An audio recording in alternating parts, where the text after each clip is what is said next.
also, after last season, if you came and told me like season 5 of Flash is going to be kind of almost as good as season 1, I'd have punched you in the mouth and urinated on you. Well, he didn't go as far as I went, but that's understandable. I very much actually enjoying this season, and I have a take. But first of all, hi everybody, this is the Phantom Zone. We are back with some TV stuff. We're going to talk about The Flash. I'm very excited to talk about The Flash. I'm Connor. Who else is here? Arlen Haro, signing on. Alan Muir, Mr. Single Party Salvation. And Lou Gonzalez. I'm sorry. Alan, what was that? It's something that I didn't really quite understand it either. I heard single salvation. Single player salvation. Okay, for a second, I thought that was long term for ladies. No, just something that I've been saying on Los Hard Games podcast. So check that out, listeners. Had to be there. Yeah. Wow, early plug, Alan, getting it in there. Really just I guess this is like it out. I guess this is like me using any of like the weird non sequitur intros I use for Movie Dumpster. Like this one I use. Mm-hmm. I use a quote from Lawnmower Man in this recent episode with that, and I remembered that I didn't reference the quote in the actual episode when we got to the part. So it's just me going, I'm Connor Pious Asshole McGraw, and I didn't bother to explain where that came from. The great part is I know exactly what scene that's from. I was drunk when I watched Lawnmower. You're just being a pious asshole. Because accents in that movie. One of those brothers has a thick Irish accent, and then Father McKean doesn't have one at all. We talked for 2 fucking hours about the Lawnmower Man. I believe it. Mostly because I watched the theatrical cut, and then what's it called? I watched the theatrical cut, and Joe and Sean watched the director's cut. My cut was an hour and 48 minutes long. Their cut was 2 hours and 20 minutes long. Oh, I did not know it was that much. I need to go see that. I watched half a fucking movie. Like we got to the first act, and I was like, "Oh, and this happens." They're like, "Oh no, it doesn't." I was like, "Wait, what?" There's an entire sequence in the beginning where, in my cut, you remember the monkey Roscoe, right? Yes, right. Monkey Roscoe is shot and killed at Virtual Space Industries in the first 10 minutes of the film in the theatrical cut. In the director's cut, he escapes, goes on a cross-country journey, finds Job in his shack, makes friends with him, reads comic books with Job, and then Virtual Space Industries, Dr. Angelo, Father McKean, and corporate man Sims are all in a scene together involving a siege on Job's shack, and the monkey tries to escape, and they shoot the fuck out of it with machine guns. Damn. Yeah. Whoa. It's like an extra 15 minutes of footage. I'm like, what the fuck? Like, that changes the whole movie. Wow, I need to go find this director's cut version. And in my cut, at some point, Dr. Angelo's wife just walked. If you've seen the How Did This Get Made episode on it, like there's a fantastic scene where she's like, "I'm leaving because you didn't take me to the city," and she just leaves. in the director's cut, like I don't think she has that dialogue, but it's implied she kind of just fucks off a little bit.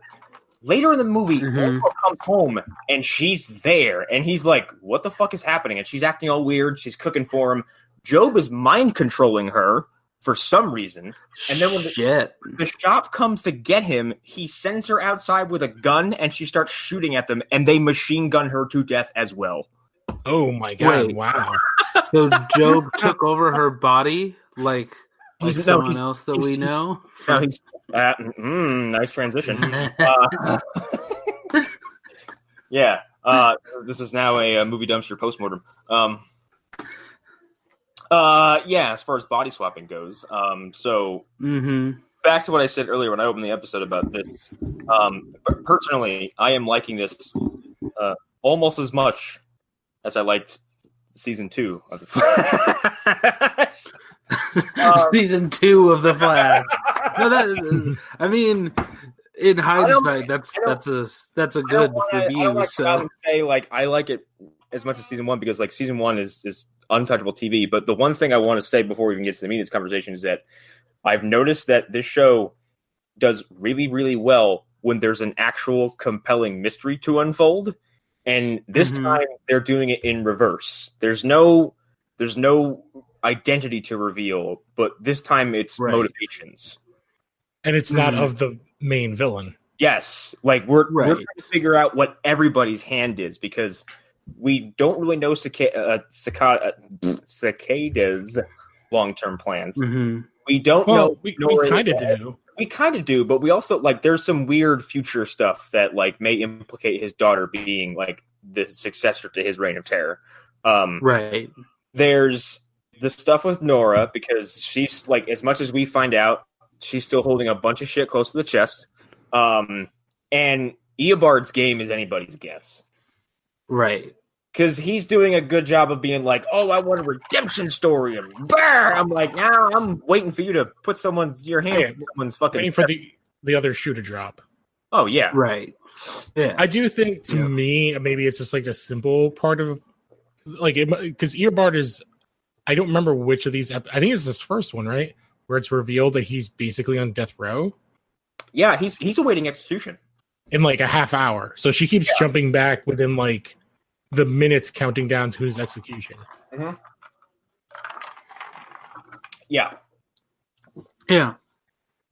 So his whole thing could be, no, I really want like a face turn before I'm, murdered without incident. I can't see it that. Is a complete act of desperation knowing that his time is ticking down and like he has to have one good master plan left to escape this.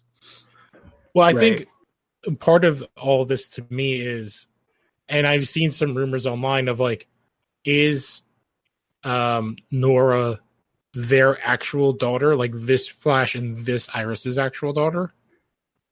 Or is she the daughter of a Flash from another universe?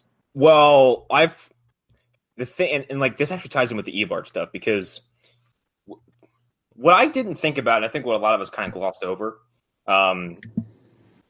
not intentionally anyway, is that we essentially have 3 timelines all competing to exist within the same reality, essentially.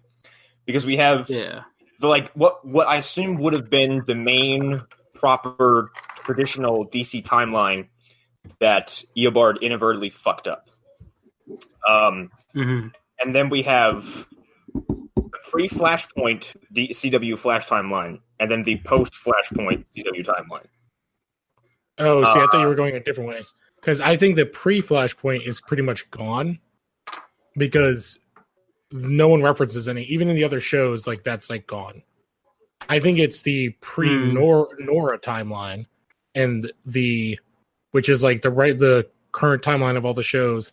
Well, I think the reason I stick with pre-Flashpoint is that I think Matt Letcher, of all people, actually came out and tried to explain, with all the knowledge he has from working on both shows, about how that version of Eobard was allowed to still kick around during Legends. And it has to do with pre and post Flashpoint. Okay, that's true. But then I guess I would argue that there's a fourth, because Nora came from a timeline where the Flash stopped the satellite. So then she changes the timeline again.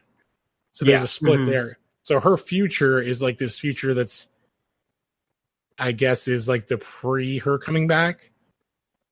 Yeah, and God knows what else she's doing to the timeline, because she just keeps screwing with it. Yeah, her entire presence through this entire season is just constantly changing the timeline. Yeah. But then we did get that big bombshell at some point. I think it was like the first or second episode back after the break, which was the timeline is malleable. I think that is the end of the first one. Yeah, I think so too. That's Sherlock is on the. That's when he figures it out. This might be my favorite non prime Harrison Wells so far. It's my favorite post Harry. He's the only one who I think is living up to how good Harry was in that second season. Yeah. Even Harry in the fourth season doesn't live up to Harry in the second season. They do some weird shit in the fourth season. But no, I like Sherlock because he's as smart as everyone in the room, just not like he's not a tech genius. Right. But no, he's like, literally Sherlock, where he has the observational like prowess. Yeah, I was watching. Like, I went back and rewatched Elseworlds not that long ago, and like my favorite line from that whole thing is when they're fighting a Mazo, and he goes, "It's a computer, right? Turn it off."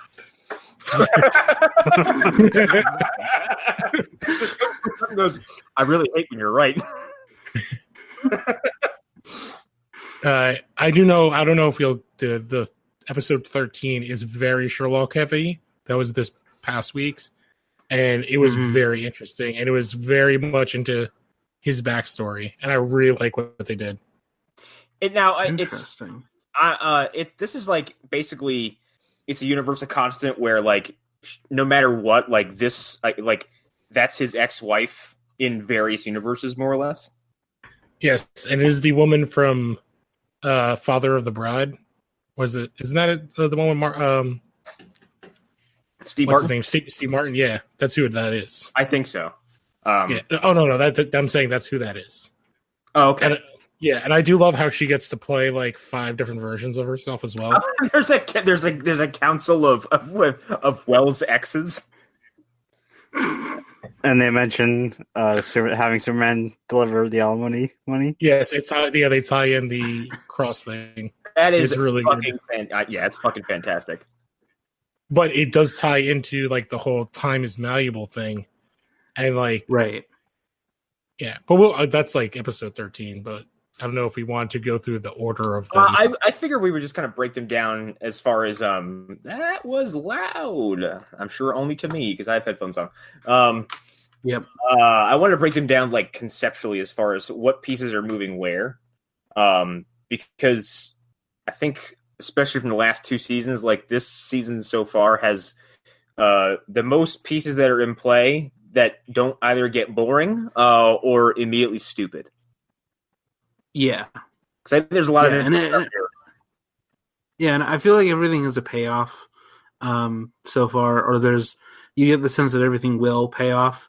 And I don't think we're going to be left with many lingering questions like, well, what the hell did that mean, or what was that there? Oh no, I completely agree. Even what they're doing with Iris, except for one episode, has been very good. Like I actually enjoyed the kind of sitting there with trying to get a different name for the newspaper. And like, she's like, any little thing I could do to change the future might change the future. Right. So like a little also, thing. this has been the Iris redemption season. Like, definitely. This is her. It started off with her getting revitalization. With Nora being like the surrogate for the fandom, just shitting on her for the first half. Right. That certainly helps. And like she's getting told the things that we have criticized her for on screen, and it's affecting her. She's making smart choices. I have very upsetting news regarding this show that I just saw because I was looking for Wikipedia for like some notes about the episodes. This broke an hour ago. Despite earlier known for 6th season, one of the leads of the Flash could be leaving the show, and it's Carlos Valdez, aka Vibe. Cisco. I'm not surprised. That explains a lot. Yeah, I'm saying that I'm not surprised with how they've been writing this character. I can see him because he has like a really weird role in the show where him and Caitlin are kind of redundant a lot. Also, him and Dibney at this point.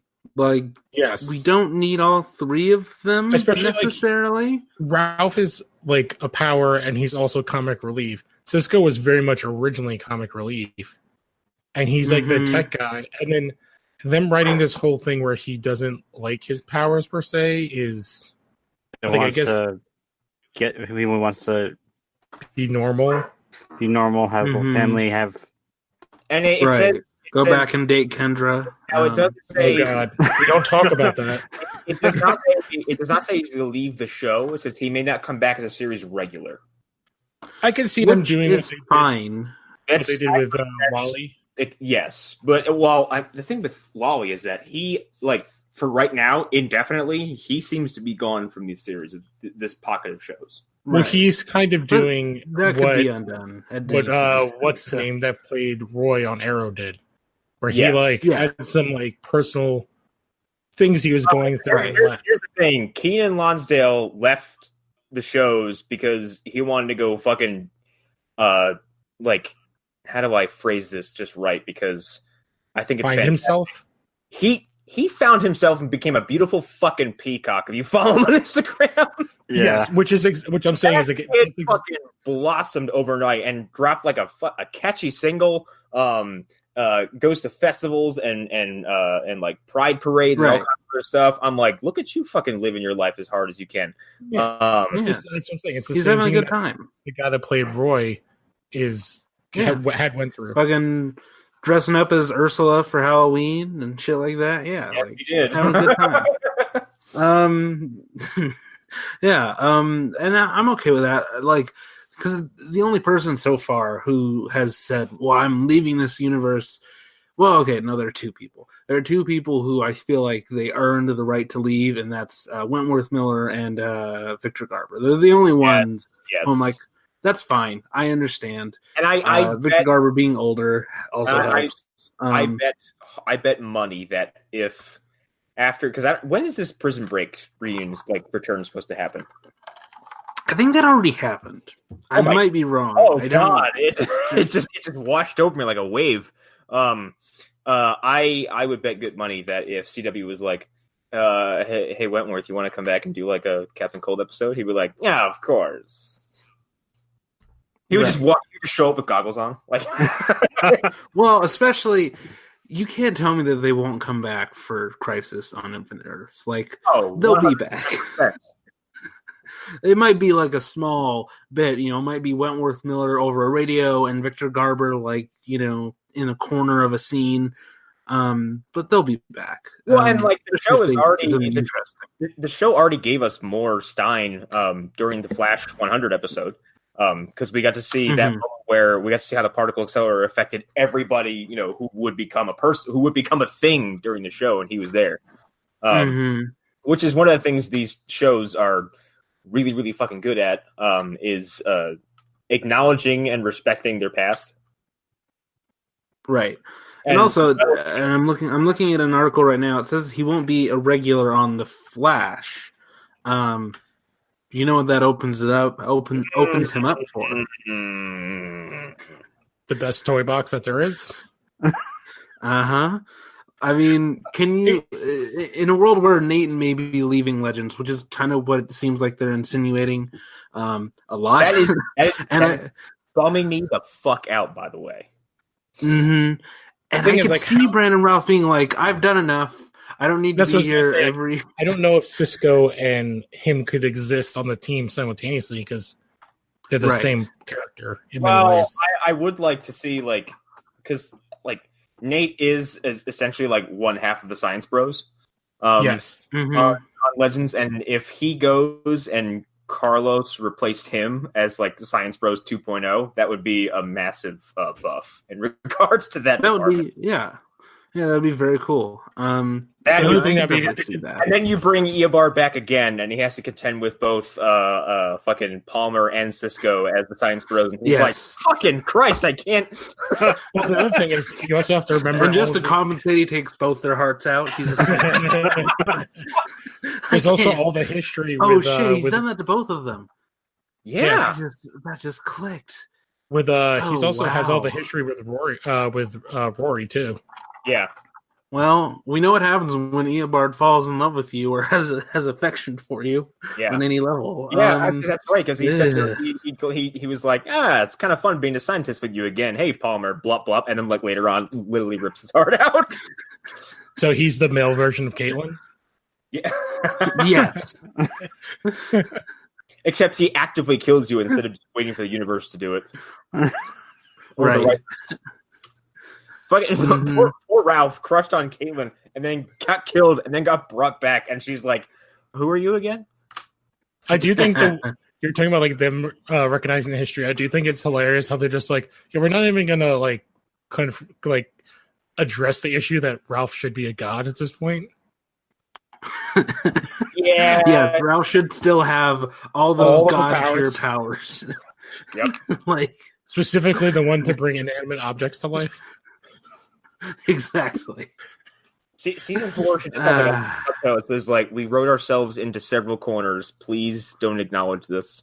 Except that they do, because in memorabilia they have the calculators. Not the calculator. What is it? The thinker's chair. Yep, and fucking we got leftovers of Aminet Black, and I was like, this is the one episode where I was like, I didn't need any of this, but it's fine, I suppose. Actually, I kind of like the idea. I thought Snake Guy was cool in that episode. I like the idea. Although I will say, for Barry not wanting to kill his villains, I don't care what anyone tells me. They murdered the fuck out of that guy. Gold melted from his face. That's in 13. Not just his face, from his eyes. He's very dead. But also, I did like in memorabilia because they had Peekaboo was also in that. I did like the idea of like the powers, like the Snake Eyes backstory. I was like, oh, like he's like, yeah, I saved some like kid, and now I have a snake in my brain. Like, what the hell do you think I'm going to do? Right. Yeah. Yeah. And I thought that was one of the better episodes. I think that the episode 10 was like the weakest. Which is and I just don't remember it. It's literally called The Flash and the Furious. It's where like Weather Witch is on trial. This was right. This was Wayne Tech immediately post Elseworlds.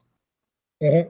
Right, and so the one part of it that made it kind of interesting was they're very heavily setting up the rogues, not the rogues that we know so far. Or a new team. Yeah, and actually, like, maybe seeing those rogues for more than an episode 4 seasons ago. Yeah, because like we're getting a bunch of villains who are kind of popping in and out, and like without having proper resolution. Mm-hmm. Well, the other thing is these two, like, they're setting something up very clearly, and I kind of like that they're like, this is going to be a thing, and it might come to fruition this season, or it might come to fruition next season. And I like it when they actually do that kind of thing. They also took like a very like bottom of the barrel character in Silver Ghost, which is the tech car girl. So that character is like an old, what do you call it? Freedom Fighters villain. Oh shit! Yes. So he was like a Nazi. I don't even know what that is. Freedom Fighters is like Uncle Sam. So to that end, I have to ask this. When is Team Flash going to fight that cocaine supervillain we just saw in the Phantom Zone recently? What the fuck was that guy's name again? It was like the White Streak or some shit like that. I'm googling this. Something like that. George Lucas's table. I don't know. Literally, my superpower is cocaine. Yes. I do not remember this. Hang on, I'm gonna look him up right now. I just dropped a picture of Silver Ghost. I think Mark Snowflame. There we go. That's a name. Snowflame. Here, that is a fantastic name. Cocaine is my god. I am Snowflame. Every cell of my being burns with white hot ecstasy. Cocaine is my god, and I am the human instrument of his will. I'm not fucking kidding. It's Dr. Roxo. Like, that's all I'm Dr. Roxo, the rock and roll clown. I took cocaine. Like, so okay, I'm damn it. Oh shit! So I'm looking at the Silver Ghost picture. Silver Ghost is hung. Oh yeah, well this is that, like, God, that fucking cod piece. Yeah, well, he's in all like his power in the comics was to touch stuff and turn it to silver, and then he could control it. God damn, old comics are fucking dumb. Yeah, and he was a Nazi. Oh, Jesus Christ! Like that has to be a result of like a writer who's just exhausted. Like, oh well, it's also hey, you got a new bad guy yet? And then like he reaches over and he can't say Snowflame again because he just did that. But just like takes the pile of cocaine he had an hour ago and just like wipes his face with it, and he's like, silver ghost, and everything he touches, it's silver. How's it about a guy who's on a ladder? It's like the Midas touch, but it's silver. He appeared in only 20 issues. Jesus Damn. Christ.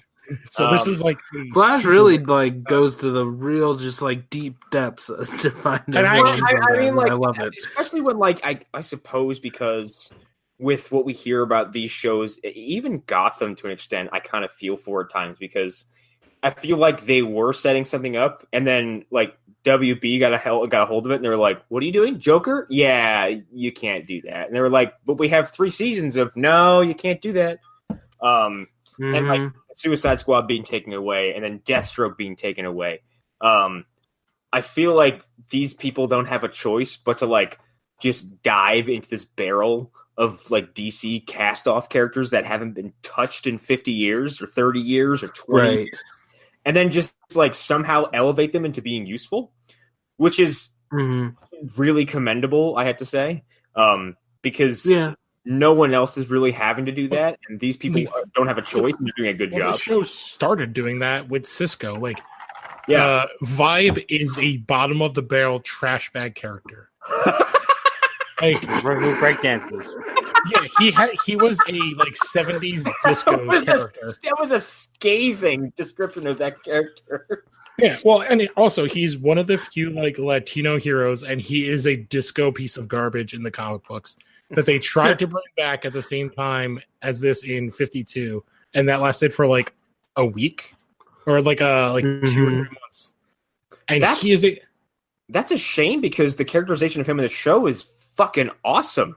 Well, the thing is, he's too OP in the comics. Like if using his powers all the time, he is an OP character because he's literally. I think when they brought him back, he was the U.S. government's counter to the Flash. He is how they dealt with the Flash because he could just like access different dimensions, and he's like, his power, he could turn off Barry's access to the Speed Force because it comes from another dimension. Yeah. And if he wanted to, he's part of the Trinity War, I believe. If he really wanted to, he could just fucking. Does he have the same kind of portal powers as? Yes. He can teleport wherever he wants and teleport anything. So he can literally just teleport you to the sun. Yeah, that's what I mean. He could pop Barry in the center of a black hole if he wanted to. Especially with the show, he can vibe. Yeah, I think he's like appeared on like 1 or 2 episodes of what was that? It's not The Batman. What was it? The Batman Brave and the Bold he was in? Yeah. Well, Batman Brave and the Bold also like taking like didn't have a Catman episode? Oh yeah, Batman Brave and the Bold is like almost Adam West style, but Catman, also is a love letter. I fucking love Batman Brave and the Bold because that Catman episode I have, Catman's voiced by Arlie Ermy. Oh wow. Yeah, that's amazing. It's amazing. That show also produced an episode where Bruce teams up with Jay Garrick, Wally West, and Barry Allen to take on Eobard Thawne. Who's voiced by John Wesley Shipp. Yes, who's voiced by John Wesley Shipp. And at some point it involves Batman getting basically Speed Force powers. Ooh, this is a good segue to one of the Easter eggs on the other episodes. Yes, it is, actually. It like Bruce gets Speed Force abilities, and I think he races Zoom around the planet. Yeah, fantastic. That is insane. Like, because I think he has like Eobard has Barry, Wally, and Jay all strapped to cosmic treadmills, and they basically says like if they stop running, they die. So it's like Speed, but with the Speed Force. Yes, right. Or the feature Fast and the Furious in Space film that we've talked about in the chat. I think like all of Eobard's guards, he has guards who have like little bracelets that give them like temporary Speed Force powers, and Batman steals all of them. That's awesome. Great. That's like 10 of these things. This the Flash TV show referenced a brand new speedster villain that like has barely seen I think 10 issues of print yet. And he's kind of like one and done in like that story. Yeah, but the thing, and like has it been a year? Has he been around for a year? Well, he's gone already. He's gone. I know, It was like a little less than a year, I'd say. His end came when so we're talking about they drop a Red Death reference in one of the future Flash It's the memorabilia episode when they're like in the Hall of Flash villains. And the thing is, that can't be like whether they want to or not. That can't be a throwaway reference because you have now placed a very prominent speedster villain in the timeline of this show and said he did more damage. He did and you put him at the same level as Zoom, and Zoom killed a lot of people. Right. So for those who don't know, and I know Arlen, you're fuzzy on it, but I think you get the general gist. The Red Death is Bruce Wayne from a different universe who, after having an entire Bat family killed, has convinced himself that the only way he can stop this is to basically siphon the Speed Force from Barry and use time travel. And Barry's like, you can't do it. You don't know what you're doing. Batman knocks him out, straps him to the front of the Batmobile, and harnesses the Speed Force by driving the Batmobile as fast as he fucking can, and he merges bodies with Barry Allen. If you have not, I will share some images of it. It's the most metal fucking thing I've ever seen from either of the two comic book characters. Specifically, choice of words. That is the name of the series. It's Batman Metal. From Metal. Yeah, it's from Metal. But because Bruce is now basically completely corrupted with the idea of absolute justice and the fact that he can be in so many places at once, he's essentially become a bat themed version of the Flash, but hella evil, but also with Barry's voice implanted in his brain somewhere, consistently trying to talk him down from what he's doing. Think of it Superior Spider-Man. Yeah, I was gonna say think of Superior Spider-Man, and the whole thing of this story is that they are from. So there's a multiverse, but there's also a dark multiverse on the other side of the coin.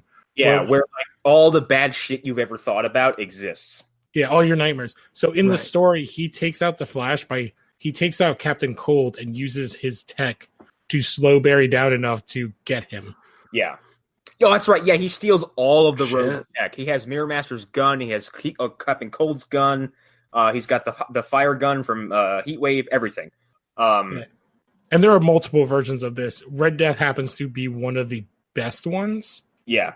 But his whole thing, it came to an end in a Titans issue where I think Barry eventually takes control of Barry's consciousness becomes the dominant one, and he becomes the reverse Red Death, and his costume becomes all gold.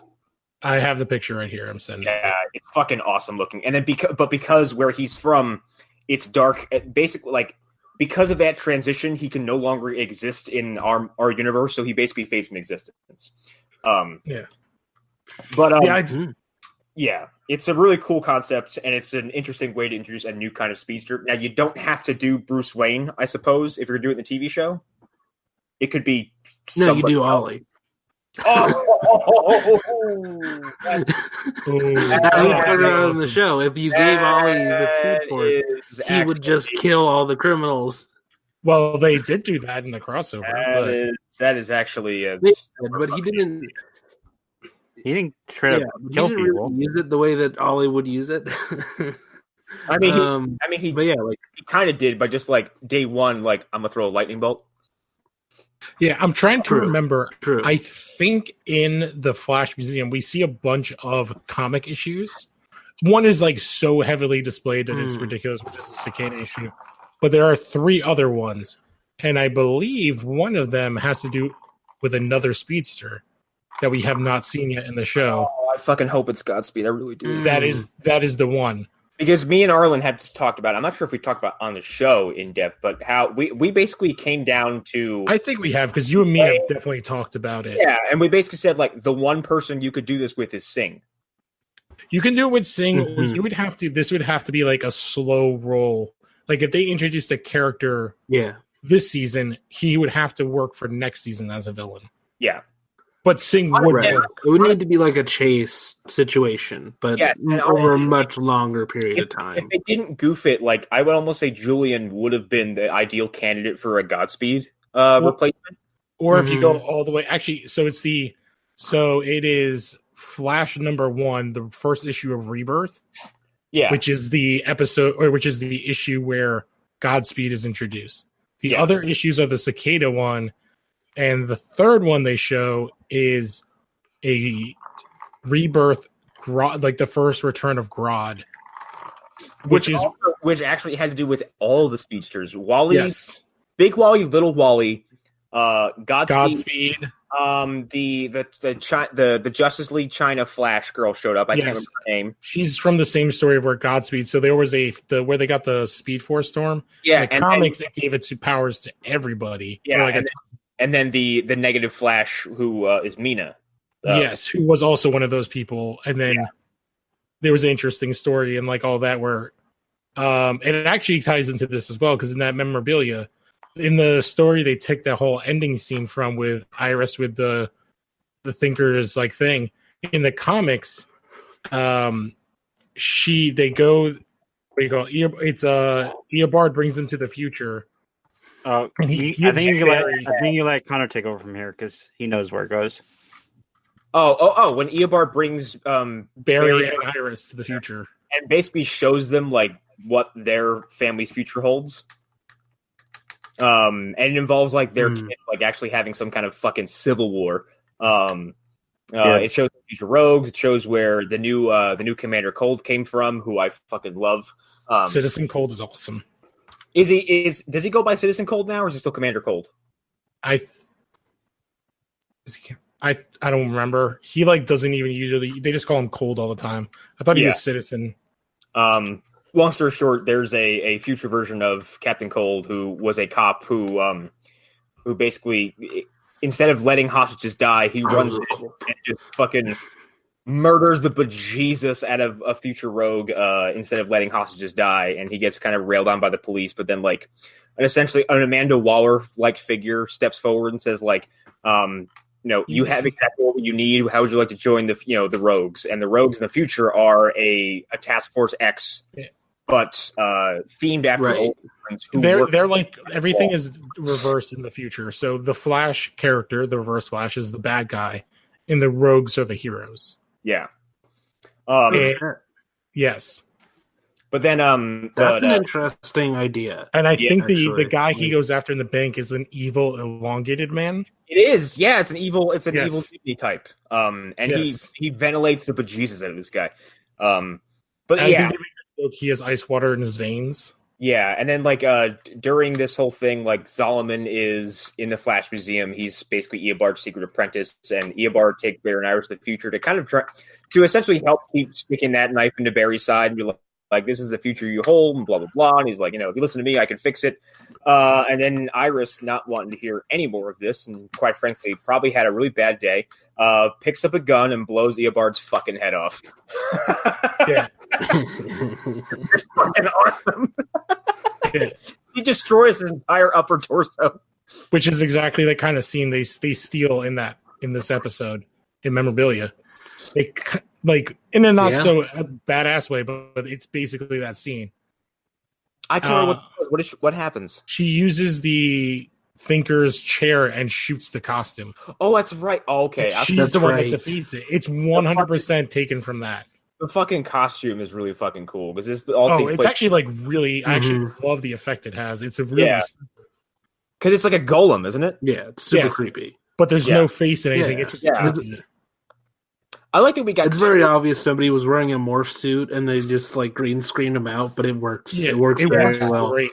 And we see all the other speedster costumes in the museum. Like there was Savitar, Zoom, a bunch of stuff. Mm-hmm. I like the fact that we got two interesting Eobard nightmares this season, basically.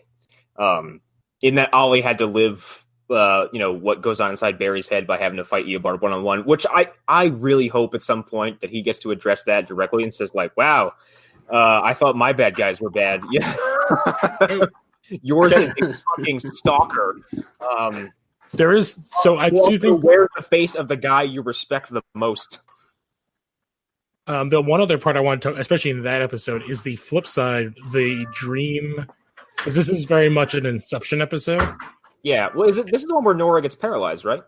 No. Nora gets paralyzed in Seeing Red. Memorabilia is when she jumps into the dreams. Oh, that's right. She goes into the dreams of the niece, and and the niece is a. And she's worried child. about them finding out that she's yeah. By the way, so I'm guessing that like getting your ass kicked by a speedster and your back broken just runs in the family. Yes, it is. I remember thinking, is this a Zoom reference? And because it was very explicit. But they didn't really mention that at all. I think it's supposed which I thought was interesting. I think it's supposed to be so direct that it doesn't need to be referenced because it's Nora not falling far from the tree and just making the same mistakes Barry has made over and over again. And I think it's interesting because like Barry now gets to see like the fruit of his loins, basically. Like, and he goes, "Wow, I'm an idiot." Yeah. Yeah, kind of. Yeah. It's interesting that he sort of gets to be the mentor and bring her up to where he is now, I guess. Yeah. But it goes all the way instead back of having to go through the terrible villains and other things that we've had to deal with. It goes back to was it the first episode with the airplane one where it flashes to him being trained and Eobard talking to him and telling him like to feel. I have to go back to that because it's the best scene in the show so far. If you told me that moment was setting up all this shit that was happening now, I'd have called you crazy. And I didn't think that. I said it last year while reviewing season 4. I said there's too many seeds being planted for this just to be cheeky references. I wasn't right per se because from what I read and understand, the writers put that scene with Eobard Wells in there and weren't anticipating the reception it got. And then when they started seeing people react to it, they were like, "Oh no, we have to do something with this." Well, they did kind of set it up in last year's Earth X. Yeah, a bit, but right. I think that's where we started talking about it. Yeah, but then again, that could have been like, yeah, we'll do this now, and then we'll come back to this whenever. And I think they probably meant to have that Wells particle accelerator scene as like a midway point, basically, is like, we haven't forgot about him, but we'll come back to him one day. And I think from what I read, they were like, no, we completely underestimated how that would be received. And then as soon as I more or less read that as soon as they saw that, they began working on stuff for the next season with Eobard. It makes sense. Like, to me, I hope that they hold off to like the very end, like the last episode that it gets revealed. And then it sets him up to be the villain next season. Like, that is my hope. If that is true, then all those crazy I feel like that's what they're doing. Yeah. Cause remember earlier, like this year, I found a bunch of leaks from the 100th episode, like big party they had. Yes. And a lot of one of the big ones was a very heavy emphasis on Eobard, and that season 6, he was going to be the bad guy. And he would be actually helping a previous of himself. So there would be 2 Eobards competing with Barry on opposite ends of the timeline. Yeah, you're saying it's like this current day Eobard against current day Flash, and then the entire CW versions of the 2 of them as well. Yeah. Because we would actually see why, because we've never actually seen why in this version why Eobard hates Barry. Yeah, because all their stuff was based on a future from a past we've never seen. Yeah, a future of a timeline that we've never seen. Yeah, and they have room to play with that because now they have a couple different origins for Reverse Flash to play with. Because Rebirth it didn't rewrite it, but it offered a lot of new context. And like part of it was that like Eobard was like a piece of shit to begin with, but then kept getting like quick assistance from his future self as Reverse Flash to more or less like streamline his existence into becoming the Professor Zoom. Which Arlen, you should, if you ever find the time, check this out because like it's got points where like he has rival students, people who are just getting a little bit better than him, and like you'll see a panel where he's like eyeballing them, and then a full costume Eobard pops out of the Speed Force, grabs this person, and just disappears with them, and that person is gone forever. No one ever mentions him again. Well, that's fantastic. It ties into, I don't remember, I think it was New 52 when Eobard was like, yeah, Barry, I literally was taking people out of your life that you don't even remember. Yeah, no, that was Flashpoint. That was Flashpoint. That was Flashpoint. There's panels in that where he says like it shows Barry playing with someone as a child, and then like the next frame is like a yellowy, shadowy figure like grabbing that kid and pulling him into the Speed Force. Thus, and like, so the timeline would cement itself as Barry has no friends. Yeah, it was great. Which is the funniest fucking thing. Yeah, it's just like I was there. no, it's literally that I was. Yeah, it's exactly that. But it's like I was there. It literally is it was me, Barry. Yeah, but like they're like, what would you say they are, like 6 in that? Yeah, they're young. Like it's like a little bit older than a toddler. And I think at some point, like, at some point in that he implies that Barry's first dog didn't get out by accident and get hit by a car. Eobard opened the fucking garage door. Oh my god! Yes. Like everything killed. And at some point, like Barry's standing above a staircase, and he just falls down the stairs for no reason, and Eobard pushed him. It's like everything bad in Barry's life is Eobard. Well, he explains that his ideas. That line he says in Justice 2, he's like, "I'm every bad day you've ever had." I'm like, "You really have been. You made quite a." One of my favorite things though was during the button when Eobard is running, he has the button and he's running away, and he's basically like got this whole idea like oh, I've seen God and I can do all these things. He's like, I'm gonna run so far into the past that maybe after I kill your mom, I'll show up to your house as a social worker and I'll adopt you, Barry, and I'll turn you into my acolyte. I'm like, God.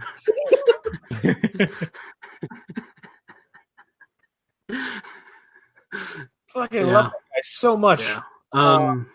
But on the go ahead actually. Well, I want to, because this, as much as we're glowing about Eobard, like I do want to talk about the cicada, because Alan, you said right. The other day, like we all laughed when Chris Klein got cast, and yeah, I was wrong. I was 100% wrong. I was the only one who didn't, and I wasn't sure why I didn't laugh, and I realized it's because he was on the show Wilfred.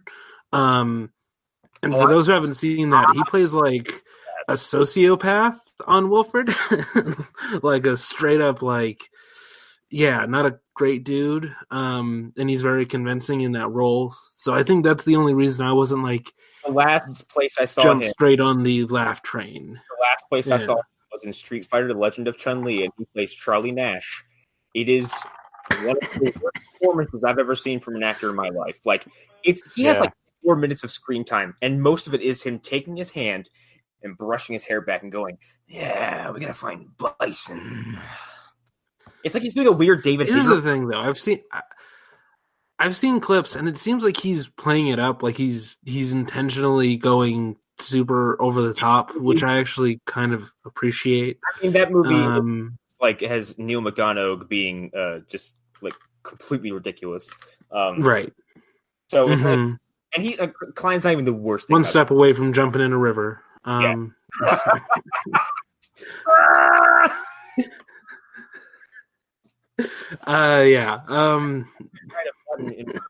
Just slam someone's reality to Neil McDonough in Ravenous screaming in frozen water, like. There's something about the presentation of this villain that is like right away from we saw the Thinker, we're like, that's fucking cool, and then they just kind of immediately dispensed right away, and made him kind of. Well, Cicada's kind of Darth Vader-esque, and not even close to being subtle in any way. Because he's huge. He's huge. He's a big fucker, and it really big he was until you. Yeah, he's big. He's thick, and the mask, like it's a simple, like it's a respirator. Yeah, he's chunk. Isn't that a word that they say now? He's chunk. He's Chonk. God damn it. Okay. Is that the name of this episode? Now you're gonna say he's Floof. Yes, Cicada is Chonk. God damn it. Okay, what was I gonna? I was gonna say a thing and I forgot it. God damn you. That's what you bring me on for. It's those millennial. They're putting on the way that coffee. No, he's terrifying compared to DeVoe. And here's the thing: DeVoe was still good up until they built him up, and then they deflated him like a balloon, and then they tried to refill that balloon very quickly at the end of the season. Cicada is Michael Myers or Jason. Yeah, and here's the thing: they deflate like a balloon in that they popped him midair and sent him careening into the water, which is still the funniest fucking thing. Oh God! Show Yes, heroic. Yes, it's very Men in Black 2-esque. Heroic Barry Allen sends a paralyzed man screaming into the ocean. It's fantastic. I love it. But yeah, it's just it was just like a dud. The other thing with Cicada that's awesome is like he's a sympathetic villain. You don't like what he's doing, but you get it. Yeah, like he is a man that is broken. There's something about the way the costume is structured to be on him, and I put that picture in the chat today where he looks like one of the strangest Street Fighter characters who has ever existed. A character named Doctrine Dark, who had a gas mask on and kind of like a tactical vest, and no hood, but like the character is drawn to have these eyeballs that are basically popping out of his head. And when Chris Klein is in the Cicada outfit, for some reason, like he makes it a point to really like widen his eyes and just kind of give this weird like intense stare at everybody. It's fucking scary. Well, it's also like it's such a simple. He's probably gone to the he's probably gone to the Tom Hardy school of acting with half your face covered up. He's learned from the best by watching Mad Max and Bane clips. Yes. The other thing I like is like it's a costume that like makes sense in this world that like just a dude could put together because it's his work ventilator mask and rags and like a cloak. Right. Like, I love that he is just a dude. Like he doesn't have delusions of grandeur. Like when they say Cicada, he's like, "Is that what you're calling me now?" Like he's amused by it. Well, and also like there was I don't remember. You know what's weird? That scene reminded me of all things of the climactic fight at the end of Ninja Turtles with the Shredder. The first movie? Yeah. Because like the way Shredder is addressing the Turtles, he's bemused by their existence. He's like, turtles. He's like, this is the problem I've been having. Turtles. And like he just stands there with his fucking weapon. Like, all right, let's fucking dance, you amateurs. Like, and then Cicada kind of does the same thing. Yes. He's like Cicada. That's what you've been calling me. All right, fools, let's do this. Your powers get weak when I'm nearby. So good luck. The other thing I like is that I don't remember if it was before the crossover or if it's one of these episodes when Barry confronts him. I think it was the one before the crossover when they had like their giant group fight, and he's like, "What? Like you're a meta?" He's like, "Yeah. After I kill all of you, I will end myself." Yeah, like he is on a like crazy vendetta, and then it connects to the girl that we see in this. Is like, oh, she's awake and she is hearing this, and she is all in. Yeah, and like and he sees being as nothing special at all, and he kind of sees it as like an abomination. Mm-hmm. Now I want to.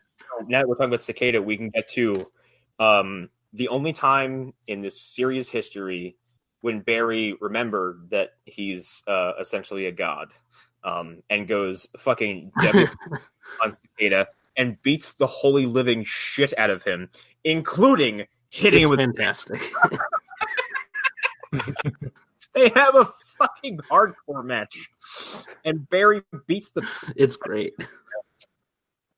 And like, he makes a joke out of Cicada in that few minutes. Yeah.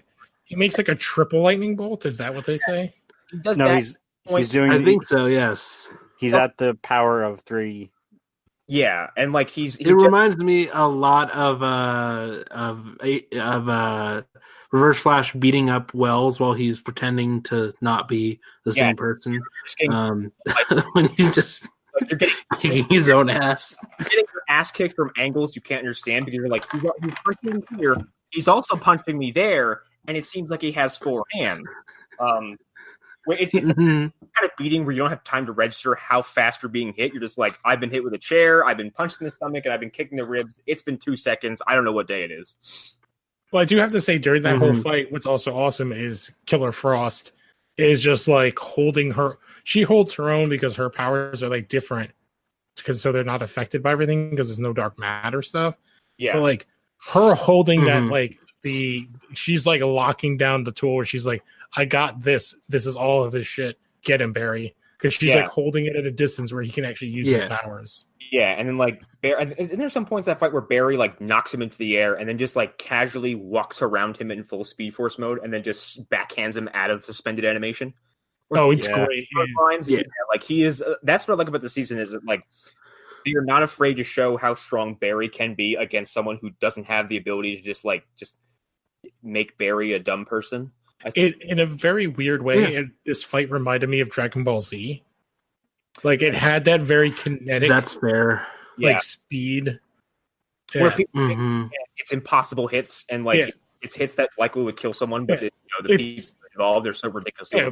Barry went Super Saiyan, and it's like when anybody fights Boo, basically. Like when anybody who's not fused is just getting stared at, and then he just fucking because appears everywhere. Like the last half of the Boo saga is really bad because every fight is every fight is now we have the ability to defeat you. I'm going to eat you or absorb you or something, and then it's just that in repetition. Well, that's because Toriyama's editors were like, "No, you can't." Until Spirit Bomb. Goku's the lead. You can't have Gohan beat the shit out of him. It's like, oh god damn it, and he has to write another thing. The entire Android Cell saga is his editors being like, wait, the androids are a fat guy and an old man? No. Wait, they're two young teens? No. What do you mean it's a bug guy? No. Yeah, I think the last half of he needs to be sleek and sexy. Yeah, he needs to be perfect. I like the fact that the last half of Dragon Ball Z as a series is basically Toriyama being told no and having to make concessions. Yeah, well, he wanted the series to end after the Frieza saga, and then the Cell saga. I mean, it's the natural end point. I would say is the Frieza saga, and then, I don't know, tell somebody else's story. Well, and that's why.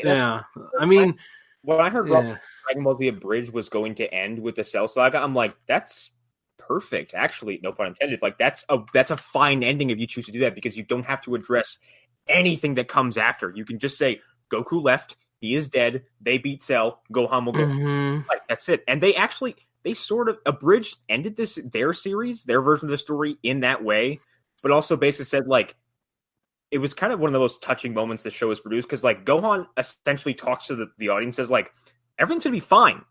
We're all gonna be fine. Everything's gonna be great. See you soon. Bye. Yeah. You don't have to deal with Vegeta getting alien AIDS, otherwise known as Baby. Oh no, we don't talk about GT. GT doesn't exist. Well, thankfully, Dragon Ball GT is no longer canon. Although there is that saga in Super where they're jelly. What? I'll have to find a picture. Okay, let's get back. Because I want to. Yeah. Okay. So let's go back to the Flash. Because I do want to sort of point something out, and it's something that we've talked about many times before about repetition in these shows and how Flash kind of just copies Arrow a lot of the time. They will take the format of a season. Well, yeah, and also DeVoe was literally dark, everything from their arcs to their plan.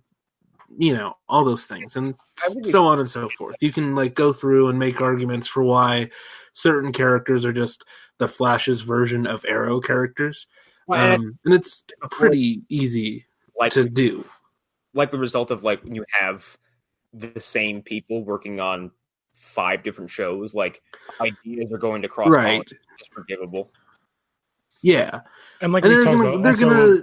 Even if it's not intentional, they're going to copy themselves. I feel this was intentional, and it's good because if you're going to copy a character, Adrian Chase is a good person to copy, but it doesn't feel like Adrian Chase. That's the other thing.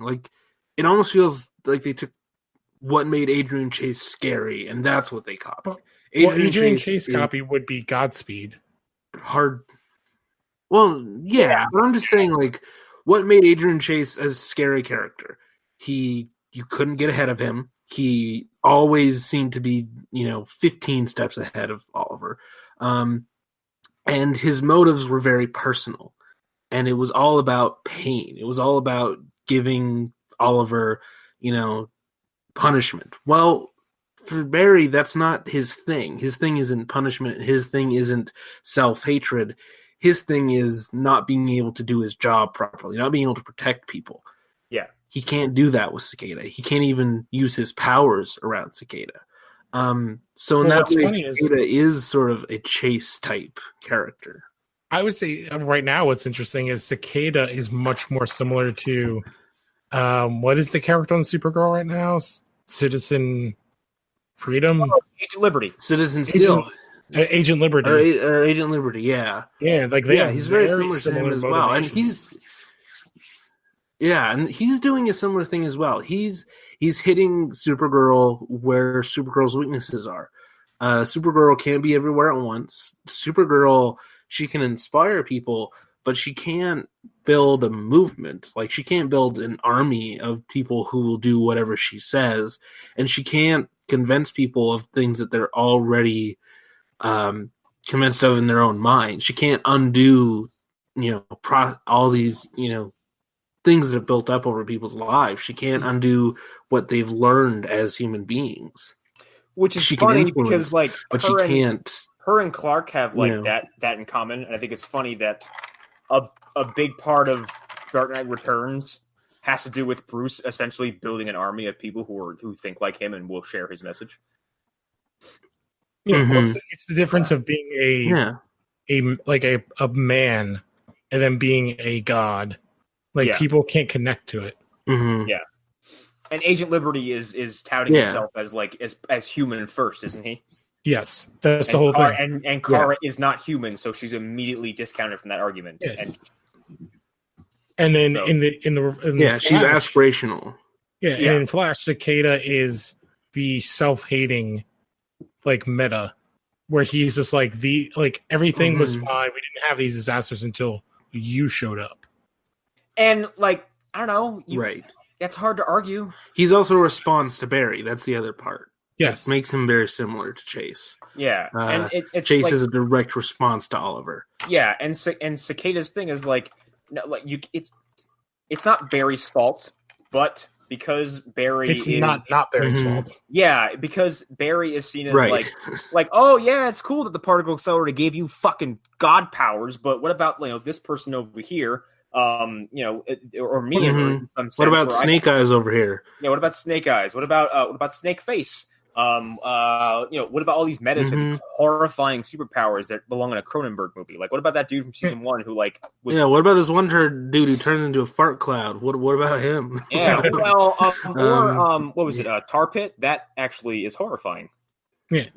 Well, and then I actually one of my favorite characters that I think is really helping this season is the Doctor. I don't remember her name, but her being there kind of gives this weird credence to.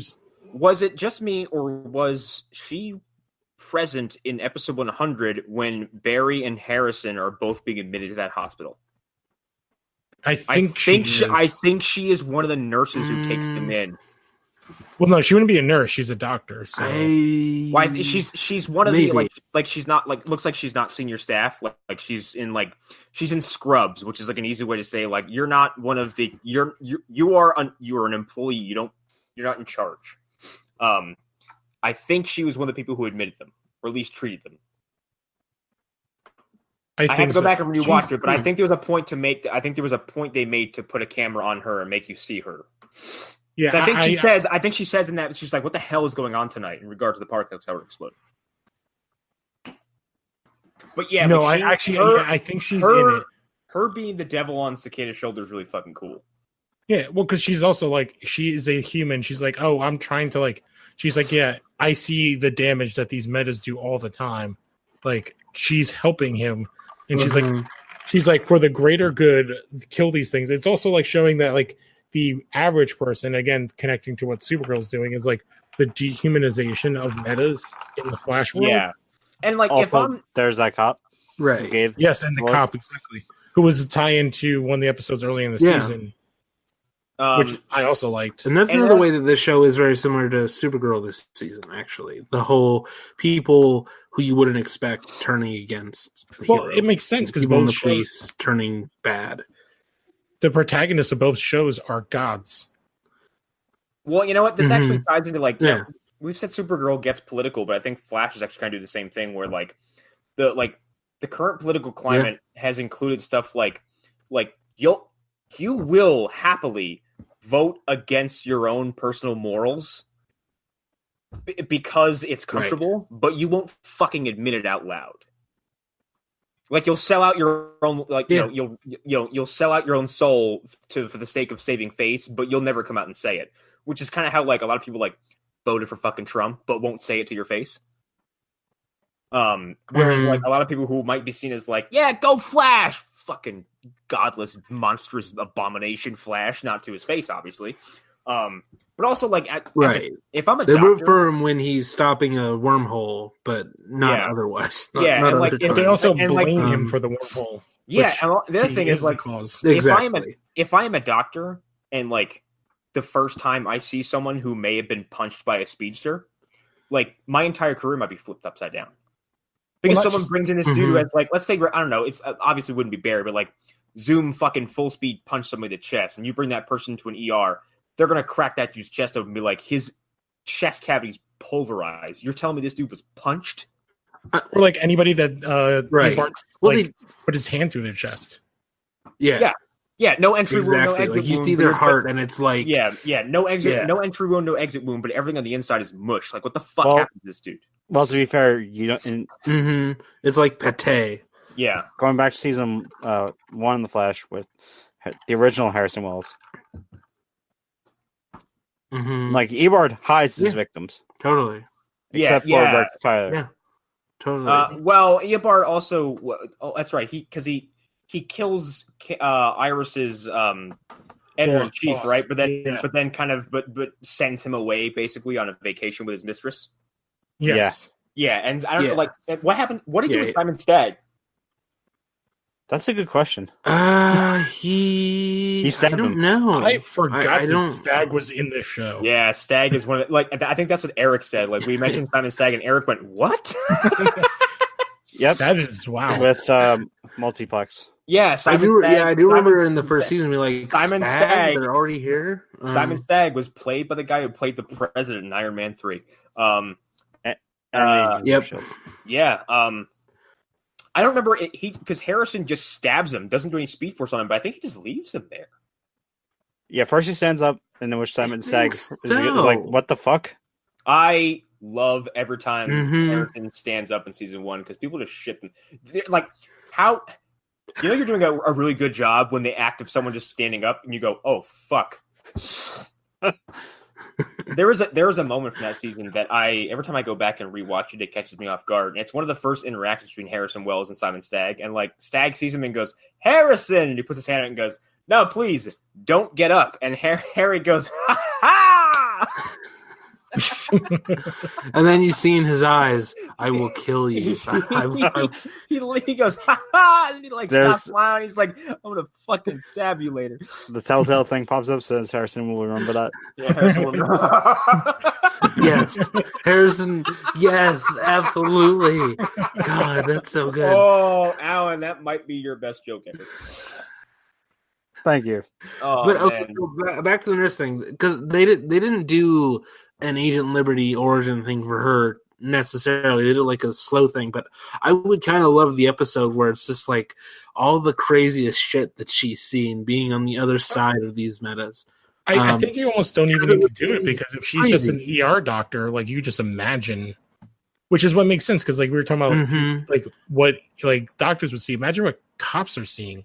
Like they had normal crime, right? And then the Flash showed up, and then there's all these goddamn metas around melting people and like, right. Well, and then, like, there is that one scene from season 2, gorillas on the streets. Yeah, there's that one scene from season 2 where Cisco's joking about Zoom's name, and he's like, "My name is Zoom," and then Harry tells that awful story about how Zoom broke into the police station one night and killed like 30 police officers, but all they could see was a blue flash of light. And like that sounds just fucking traumatizing. Because like as a police officer, it's like you're the wall between like chaos and order, like unrest and rest, and like this thing breaks into your headquarters and just slaughters all your coworkers and friends, and you can't even see it, or touch it, or shoot it, or hurt it, or affect it in any conceivable way. It's completely out of your control. Wow, life in the DC universe is fucking terrifying. Well, like if you want to compare it, like it's like watching people get dusted. Yeah. Mm-hmm. Well, that's operating a whole different level. Wow. That's But like it's not too far off because like you don't even know what's going on. People are just like snap. I would imagine it's just like snapping necks because that'd be the quickest way to do it. Just karate chopping people's necks. Since we're already starting to sort of drift off, I guess do we have any final thoughts on any of these episodes? Because I feel like we've done our duty with these. Yeah, this has been. I don't think we've been this enthusiastic about this show, particularly in a long time. At least on the air, because when we started reviewing Flash, it was season 3, and like we were fucking exhausted with Savitar.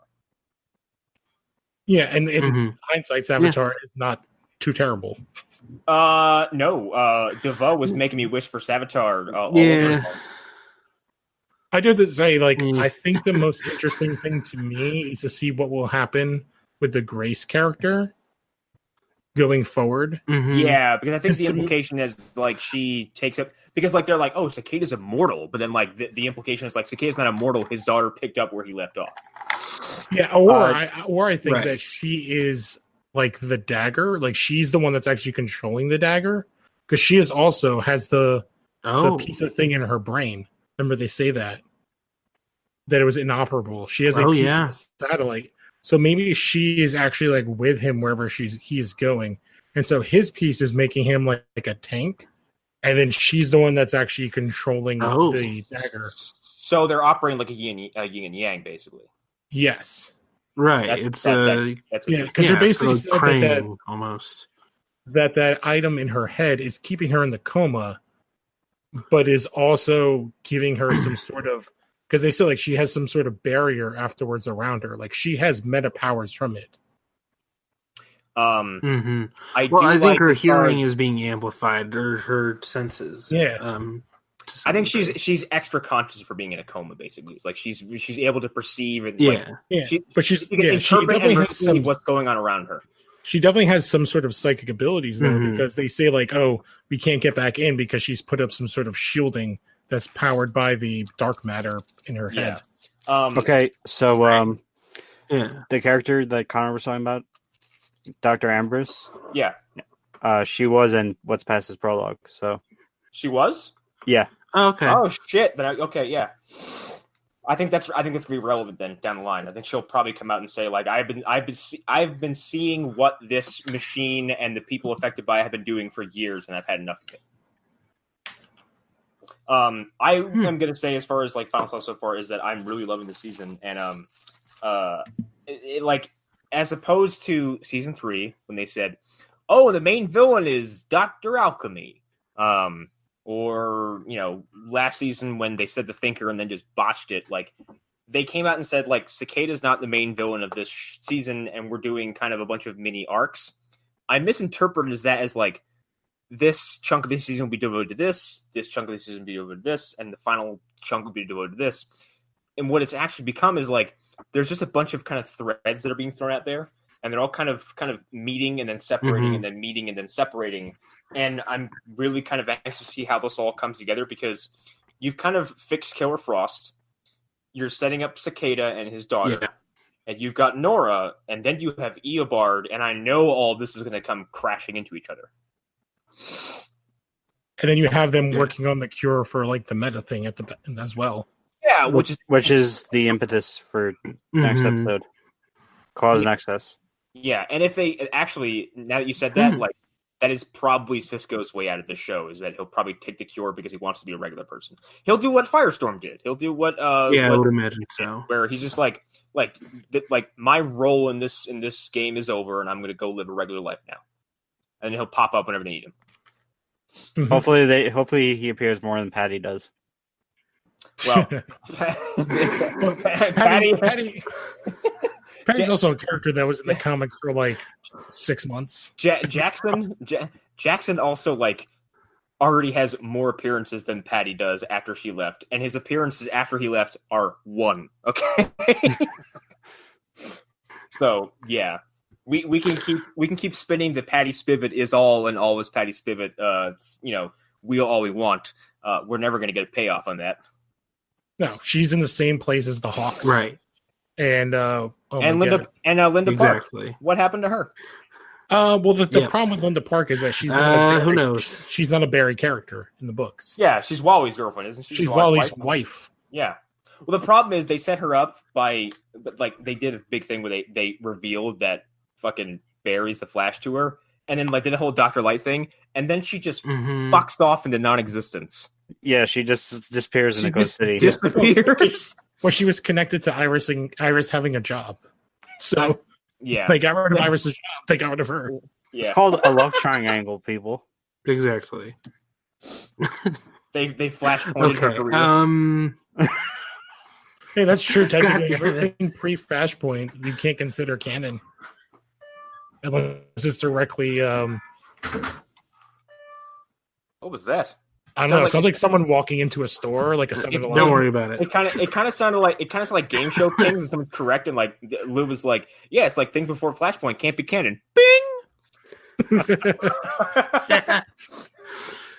No, I'm at the same desk where we recorded the last After Dark ever episode, where the CIA took control of my computer.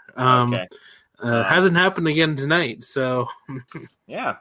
And you know what else hasn't happened? None of us have dropped out of the call for any reason. Thanks, Discord. Mm-hmm. Oh, that actually happened. Exactly.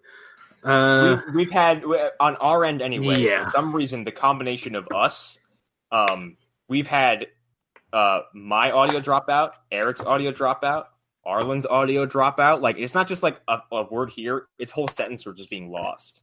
Wow, because we never have this. Mm-hmm. Yeah, we don't have that problem when we're doing the comic show. And I think we just have bad luck with a combination of our internet connections. I think that's it. So I don't think Discord's ideal for this show specifically. This combination of people. It's all right. So did we want to talk about any news? I do want to talk about or any of that stuff. Yeah, I got a little bit of energy left. I kind of want to talk about the Robert Pattinson thing because I think at least put it out there into the ether that there's a group of people who need to shut all the way the fuck up. I would say, just for my part, I don't believe this is a thing that's going to happen, but I could. I don't either. I don't think it's going to happen. I feel like there would be, because here's the thing. Remember when there was pushback against Ledger and people were like, it's fine, it worked. Mm-hmm. There was pushback against Affleck. And since because that movie universe failed, I feel like pushback would be treated a lot differently this time. Also, it wasn't Affleck's fault. It was not Affleck's fault. Affleck's great, and is like one of the highlights. The other thing is, I feel like Pattinson is a good place to start looking. I don't think it's where you stop looking. I think he would have been interesting. I think he's definitely in the right direction. He's a little old now. I thought they were going for like a year one thing, which we haven't seen. I don't know. I mean, Batman Begins is basically if you're trying to sort of middle as younger, he's a good choice. Yeah. I mean, if he has the suit on the entire time. Well, that's the thing. Like, if you have the suit, it does have to roll because the suit is what you're seeing. And the problem is, and here's the thing. This is going to sound really shitty. So I'm going to take a weird dump on someone's personal appearance. I don't think Robert Pattinson's very odd-shaped head would look good in that suit. Well, as weird as it is, my problem is he's a very lanky individual. Yes, he's lanky, and his head is a fucking rectangle. Have you seen the test footage from what the hell's his name that played Scarecrow? Oh, Cillian Murphy. Yes, when he did the test footage to play Batman. I have not. Oh, that's awesome. Let me try to find it. And they put him. They put him in the suit from Returns. Yeah, they had Bale audition in the Batman Forever. Oh suit. shit! Oh yeah, it's that suit. It's the same suit, and his Bruce I think is better than Bale's. He just isn't as thick, which again is that lanky thing. Mm-hmm. Which is why they were like, "Oh, we love you for this." God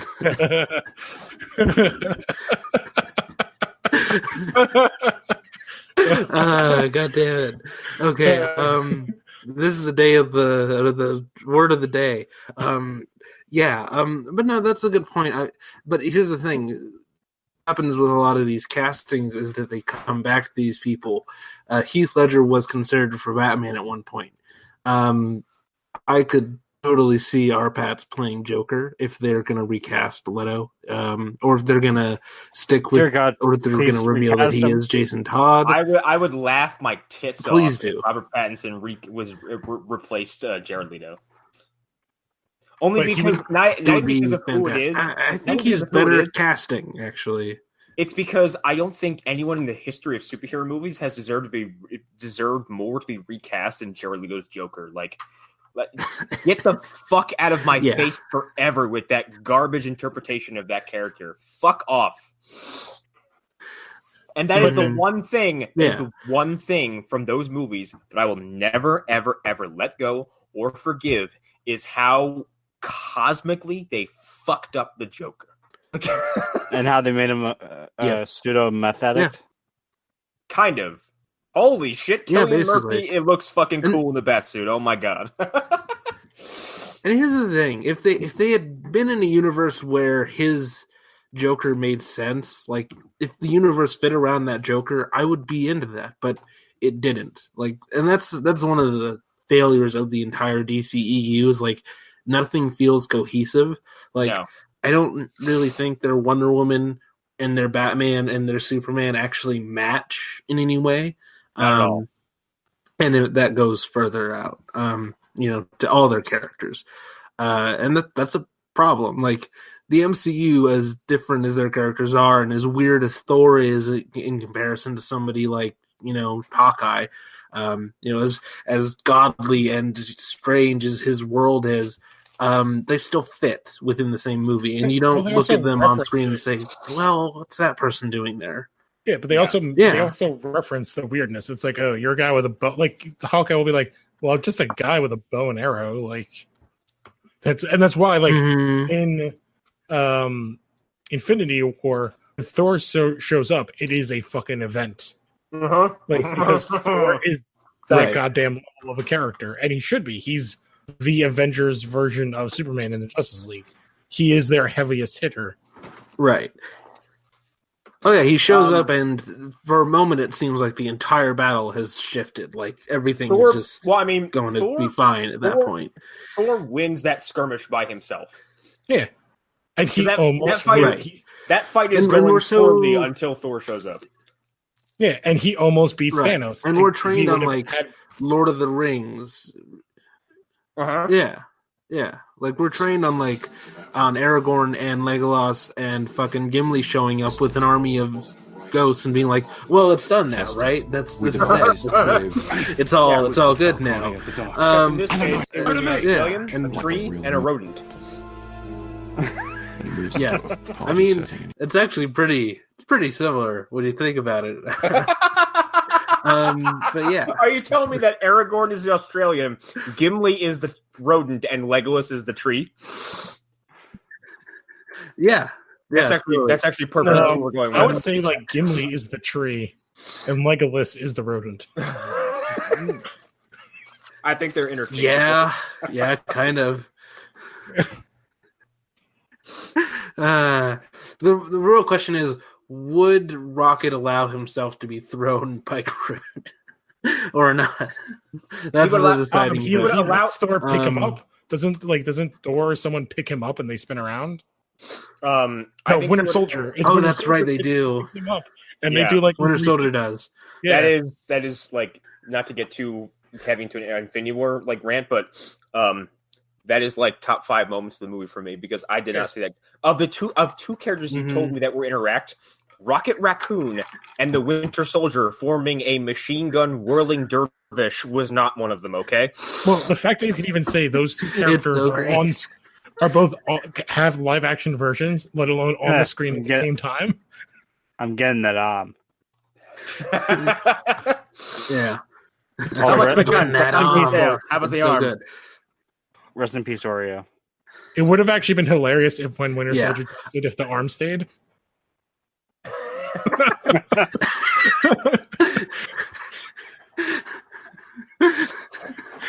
That would be great. Okay, so back to the R-Pads thing real quick. I do want to just say this, though. If a world existed where he did get the role, the people who are like, he can't do it because of Twilight, you're all wrong. He could do it. There's no reason did, like, good movies. He did Water for Elephants. Yeah. Here's the thing with that. And this is exactly what I said on Facebook to a friend of mine who said yeah, we've come. His exact phrase was, "We've come far from Bale and Affleck, and now I think we've gone too far." And I'm like, okay, this is coming from someone who has seen Pattinson in either one or two roles, and those roles are exclusively Twilight and Harry Potter, and that is it. And you can't even judge him in the Harry Potter thing. The Harry Potter role, he's an accessory. He's an effective accessory, but he's a child as well. Yeah. And Twilight, he came out later on. If you're someone saying this and you haven't seen, if you haven't seen him do anything past that, you're stuck in the past. And he came out and said multiple times that he detested that character, hated playing him, and played him like a brooding douchebag on purpose because he thought Edward was a piece of shit. Well, he is. He's He's like hundreds of years old and hooks up. It's fantastic. It's great, like seeing like interviews from him while those movies were going on, and then interviews of him now, and they're asking him questions about what he said. He's like, I just totally lied. I would lie about stuff. He was like, he was cashing checks. Yep. And here's the thing: growing actors are allowed to do roles for the money exclusively because they have to get a foot in the fucking door. Like they have to do a mound of Matthew shit. Matthew McConaughey made millions of dollars. Matthew McConaughey made millions of dollars being a hucking jucking rom-com tool bag in some of the worst films ever made. And now every time he gets cast in something, I'm like, shit, I gotta see that. Well, there is some backstory to him specifically. I'm at least gonna be curious about it. Yeah. Because he actually I think he fired his agents and stuff over all of that.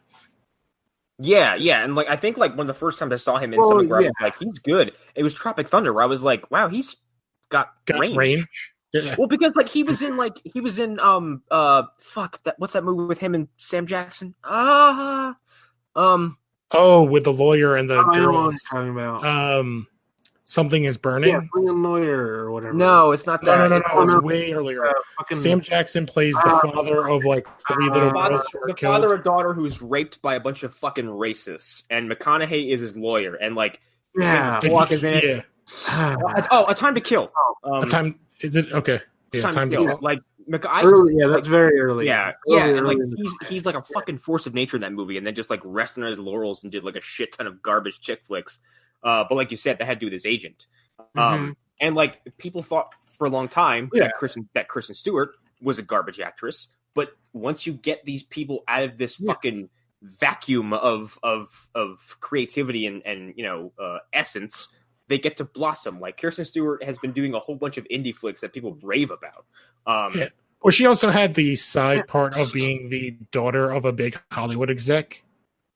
Who is she the daughter of? Yeah. Let me look it up. Her dad is a big exec. I did not know that. Yeah, he's not a guy but his hands are on a lot of stuff. Wait, I don't think he's he's like a camera guy or something like that. So is she exactly. So like her George Lopez show?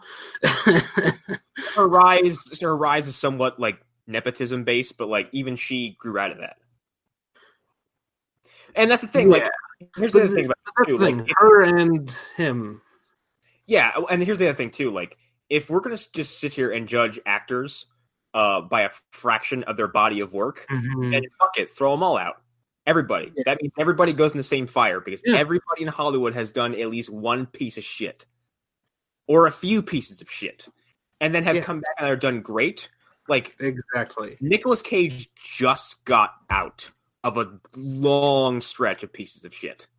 Well, he's also fucking crazy as well. Yeah, he's insane, but like he's also an actor who is like he was a blockbuster star in the late 90s and early 2000s, and then people were like, "Oh, he fucking sucks." He doesn't suck. Oh, you're his skipping over like part of his beginning when he was doing like he spent too much money on dinosaur skulls. That's all. Yeah. He was like a different guy in the 80s too. Like he was. Yeah, like, but there was a time in the 90s where like he's in movies like fucking Face Off, where he's sharing screen with John Travolta. I would go out and say Snake Eyes. That's a bizarre movie, and there's 8mm, but we don't want to talk about that one. But he was a leading man. That is a weird movie. Yeah, he's also another guy that has like a weird thing because he's part of that weird Coppola family. Yeah, and like Con Air. Yeah. It's one of my favorite movies of all time. The Rock. God, he's fucking fantastic. Oh, The Rock is goddamn amazing. The Rock is amazing. It's a Michael Bay film, and it's probably the best Michael Bay film. Yeah, and I even said the same thing, like, because it was... Yeah, probably.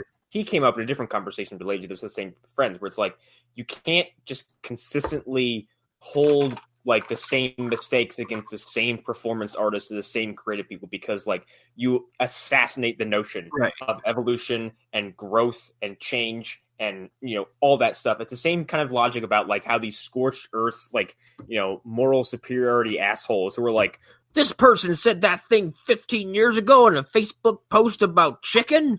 Fuck them forever. Like, also for the Nicolas Cage haters, I got 3 words for you: Into the Spider-Verse. Exactly. Like, that's a weird cross pollination we didn't think would happen. Or Mandy, or any, or Mandy, or his upcoming movie, Richard Stanley. But like, if you're gonna sit there and say that Robert, say that, like, if we're gonna throw Robert Pattinson into the fire, like I said, then do it with Chris Evans too, because Chris Evans made a whole bunch of stinkers. Oh man, he was in Not Another Teen movie. Yeah. Robert Downey fucking Jr. Robert Downey Jr. is the perfect one. Robert Downey Jr. his career died at some point. He was on SNL and got fired. He was the poster boy for Hollywood fuck up. And then he did Iron Man, and everything fucking changed. Like, Don Cheadle was not like a blockbuster dude, I would say, until he took the role of War Machine. No, he's a Hollywood guy, and like he's a well-known actor. But as far as someone you put into an action movie, no. What he did before Iron Man or Iron Man 2 that got him into it was Hotel Rwanda. Yes. Before that, he was like eighth banana in like Boogie. He was a respected actor. And we were just talking about Sebastian Stan. Sebastian Stan is what is that? Is the one lead? Is the lead? Covenant?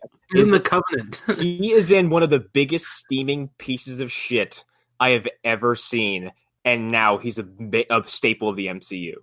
Like, fucking Bradley Cooper, Rocket Raccoon, was in a ridiculous Clive Barker 2.0.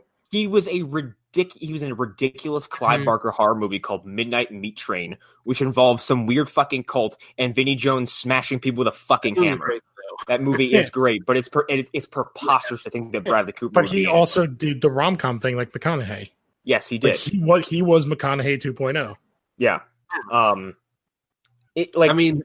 Peter Dinklage. Oh my god. Oh my god. Peter Dinklage was basically like Hollywood's like, we need a dwarf. We need a dwarf who can act. Let's get this sharp-witted tiny guy. The only thing I ever saw him in that they actually gave him a shot to act, like for real act, was Nip Tuck. He was in like 2 or 3 seasons of that and was phenomenal. And like, if we're gonna go like the Matthew McConaughey route, including Peter Dinklage, there was that trailer that somebody sent to us from Movie Dumpster called Tiptoes, where Matthew McConaughey, Kate Beckinsale, Gary Oldman, Peter Dinklage, Patricia Arquette, and several other people are in a movie about... You're bearing the lead of this movie, though. It is a movie about a couple who is Gary Oldman, and then Gary Oldman shows up playing a dwarf. And the drama of this movie is that McConaughey's character related to Oldman, and Beckinsale was afraid that if they have children, it'll be a dwarf, and that is the drama of the movie. They did a How Did This Get Made on it, and yes, Gary Oldman. This movie It should have been made in the 40s. Yeah, they give Gary Oldman like halfway through this trailer, I was like, "This is a joke. This isn't a real fucking movie." Because it plays out like a parody. It's got fucking narration and everything. One day, this couple, blah blah, and then something unexpected happened. Like, it plays out. It feels like an SNL sketch. It really does. Well, think about like the other big movie star in the MCU is Chris Pratt. Like, he was the fat doofy guy in Parks and Rec. He's the like shitty best friend in Wanted. And he was the friend in rom-coms. I have the he's like fucking James McAvoy's girlfriend. Here it is. This is the orbital strike against people who are against the idea of Robert Pattinson playing Batman. Ben Affleck was Daredevil. There you go. Everybody gets a fucking second chance. Yeah, but he actually isn't bad in that movie. I mean, and for some people, this is a bad thing. But Colin Farrell was Bullseye, and I'm not a fan. He could play Batman. I would take Colin Farrell Batman. I would actually be very. And here's the thing: I think a lot of people forget that some people's favorite Batman actor was Michael Keaton, and Michael Keaton was not a fucking action star. He was Mr. Mom. Yeah, Michael Keaton is one of the most unassuming people to play Batman in history, because when he's on screen out of that suit, you're like, he's a pasty, weird guy who acts strange at parties, who has seemingly no social skills, no muscle to be seen. But when he puts that fucking suit on, he is a nightmare. You want to get crazy? You want to get nuts? Yeah, he's fucking insane. Like, which, if you want to talk about a career trajectory, man, he went from being like up on top to like the bottom of the barrel, and then Birdman brought him back. Well, okay, if we're going to talk about that, we have to talk about the specifics. Well, that was partially intentional. But Birdman, and then he became Vulture, and he's amazing as Vulture. He's one of the best MCU villains. We have to break that down in order, though, because this is how wild it is. Michael Keaton played Batman twice, and then went away, and then went on to play Birdman, which is a parody of Batman, and then he went on to play a fucking Birdman in Spider-Man. What? It's pretty great. It's pretty great. But this idea of like, I still say you should have been playing Norman though. Yeah. This idea that like, again, it's back to the and I don't like using this term because it's often used by the wrong people for the wrong reasons. Like these social justice hyperbolic assholes who are willing to scorch the earth when someone fucks up once. It is the exact same line of thinking when someone looks at an actor and says, "You can't do this because you did that." That's ridiculous. Like you can only put so many actors into certain like types. Like yes, there are instances where you look at an actor and go, "Okay, that's not for that person." But there are actors where I think that when I can't remember the character, but it was something with, was it Poison Ivy and oh my god, what is her name? That was in the first Transformers movie. Megan Fox? Yes. And I was like, no. Like, I cannot see that whatsoever. I mean, I can visually, but when she opened her mouth, like, everything would just fall apart. Yeah, but that's what I mean. Like, it's the opening of the mouth part. Yeah. It's like, it's kind of like, I'm trying to think of an example from, like, the current state of movies where, like, as soon as someone, like, you see someone, you go, that looks all right. And then they start talking, you're like, oh, no. Well, I mean, if we just go as far back as 2005 with Jessica Alba in one of our favorite films on the show, in the Fantastic Three, and then the Titillation. Oh God, that's all she was. Yes, yeah, and the pair of boobs that was signed.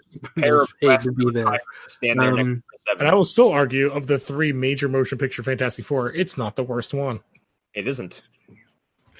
I mean, what are you really arguing there, though? So here we go. Exhibit F that we're on now. Fan Four Stick. Michael B. Jordan was the fucking Human Torch. That movie was roasted. Everyone. He was on the verge of having his career be over. Yes, I think. And then got which is unfortunate because he was in Chronicle, and I still think Chronicle's fantastic. Well, it's the same. It's all the same people involved in those two films. And Chronicle was also where I first discovered Dane DeHaan too. That was the first place I saw him in something. Dane DeHaan. Yeah. who unfortunately went on to be Harry Osborn, an Amazing Spider-Man. Yeah. That doesn't exist anymore. He's an example of somebody who should not be cast outside what he is meant to do. There's a certain kind of character he should play. You said Valerian was basically way out of his comfort zone. Yes, it's very much outside of what he should be doing. There you go. That is exclusively Cure for Wellness type things. That is a great example of someone who took a chance to step outside of what they normally do, and it didn't work. And he did it more than once. They tried to make him the leading man in Luc Besson's. Was it Valerian? That's what we're talking about. Yeah, that's what we're talking about. Yeah, I thought you were still talking about Spider-Man. Oh no! Because that's more. I would call that more of an experiment. No. Okay, yeah. He was the lead in that movie. If they had done Harry correctly, he could have been fine as Harry. Yeah, the problem is he puts that version of the world where him as New Goblin is fine, and not Billy Idol on a glider. Going back to Michael B. Jordan though, right, and not just this. People were saying he was going to be a big thing. And I mean, it's happened already, but like all the way back when he was on The Wire, right? Yeah, and then let's take he's like been an up and coming guy for a while. Yeah. Well, Webster out of the equation, and after Fan Four Stick, he did Creed, and I will punch you in the face if you tell me that isn't a coming out of your shell movie where you establish Fan Four Stick fucking leading man. Was Fan Four Stick after Fruitvale? Yes. Yes. Okay, because I thought that he went from that to Fruitvale. I'm like, who saved him? Yeah, basically. Fan Four Stick and then Creed. Yeah. Let's look at Mark Hamill. Mark Hamill did Star Wars, disappeared from the public eye for a long time as far as being on screen. He was in the Wing Commander game. Come on, he did something. Alan. I said public consciousness. If I grabbed 10 random people in the street right now and said, "What's Wing Commander?" 7 of them would look at me and go, "Please don't hurt me." Some of them would say the Freddie Prinze Jr. movie, and some of them would look at me and say, "I played Sewer Shark instead." Okay. That's a deep cut for fucking nobody except you, George. Or they played actual Star Wars games from that period of time. But he disappeared and did a lot of bad fucking movies. He's in The Guyver, which is not a bad movie per se, but it's not a movie that you'd put in your resume and say this is what I can do. He was in the Flash TV show in the 90s. Yes, he was, and then he found his foot in voice acting. He got typecast is also part of the problem with him. I'm going to go for a radical example here. This is a sword I do fall on a lot, but it's oddly applicable here.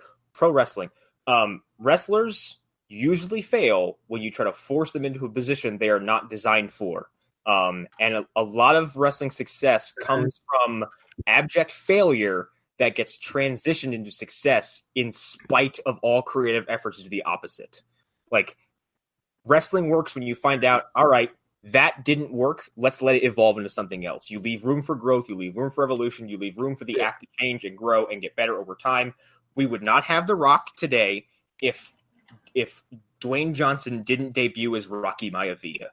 Oh, you mean when he was part of the Nation of Domination? Even before that, when he was the smiling blue chipper who was just happy to be here, even though he lost every goddamn week. We would not have Stone Cold Steve Austin if he was not oh my god, Blackie first, or if he was not stunning Steve Austin first. That's what I was thinking, stunning Steve Austin. He fucking fired from WCW over the phone. We would not have Hulk Sting was not always the Crow.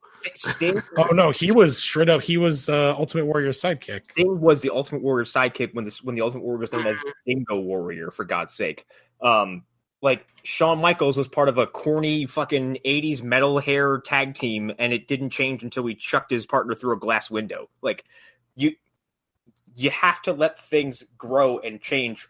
Or you're just going to be stuck in one fucking time period for your whole life, and you're just going to look at everything as if it's alien to you, and that makes you look so out of touch all the goddamn time. And yes, I'm kind of talking to some of my friends right now. Please stop being such grandpas. Well, you're also talking about Vince McMahon as well. I know one of you had a kid recently, but you're still only 30. Oh, man. All right. And think about what would have happened in WWE if we never got the Shockmaster. Yeah, exactly. Like things are allowed to suck before they get better, and the same applies with people. Like people are allowed to suck at something. Exactly. They just if they stick at it and they get good, you go, all right, good for you. You fucking worked and you made it. You have successfully done good enough at this, the point where you can go and do whatever you please. It's called growth. Yes. Mm-hmm. It's not a hard. I mean, it's important to remember people didn't like Will Ferrell at first on SNL. They thought he was not funny. They thought he was one of the worst parts of the show. Well, that's also an aspect of SNL. Every time they changed cast, it is like, this is the worst season ever. Until now, when it actually is terrible. Mm-hmm. Yeah, because now exactly. Whereas every week now is like, Trump did what? Yeah. Well, no, there is a worst season ever, and it was the part with the one where Robert Downey Jr. was part of it. I have no. The one where they decided to just do celebrities. They were It's on 1 year. I think it's like people. It's like 85 or something like that. I'll look it up, but the cast is insane. Or is it? It's either it's like 85 to 91 or something like that, like somewhere in there. They only did 1 year, and after Eddie Murphy. Yeah, everybody got fired from it. But I'm willing to wrap now. Everybody else is, because now I think we're on hour 2. Yeah, I think I'm good. Otherwise, other than I'm excited for the Trench spinoff. That's all I'll say about it. It sounds cool if they're doing like a horror thing with it. If it's what I keep hearing about, then yeah, give it to me. I just have to go see Aquaman first. Oh, I have the list if you want to hear who's on this cast. It was Joan Cusack, Robert Downey Jr., Anthony Michael Hall, Dennis Miller, Randy Quaid.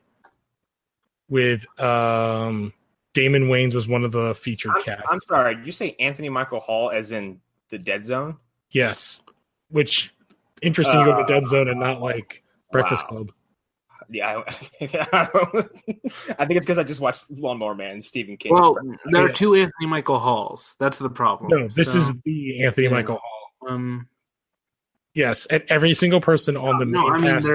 There's Anthony Michael Hall, and then there's Anthony Michael Hall who ate Anthony Michael Hall. The one that was on site. Super Anthony Michael Hall. Yeah. Current day right. Noise. Yes, there's him. There's the Anthony Michael Hall that was on Riverdale for an episode. Exactly. That's the one who ate. Yes, he's the one who ate. I've yet to watch Riverdale, so I can't. He's in actually a good episode where it's like a flashback where all the characters play their parents, and he's the principal of the school, and it's a Breakfast Club. Interesting, like goof. But I want to run through these plugs because I got to.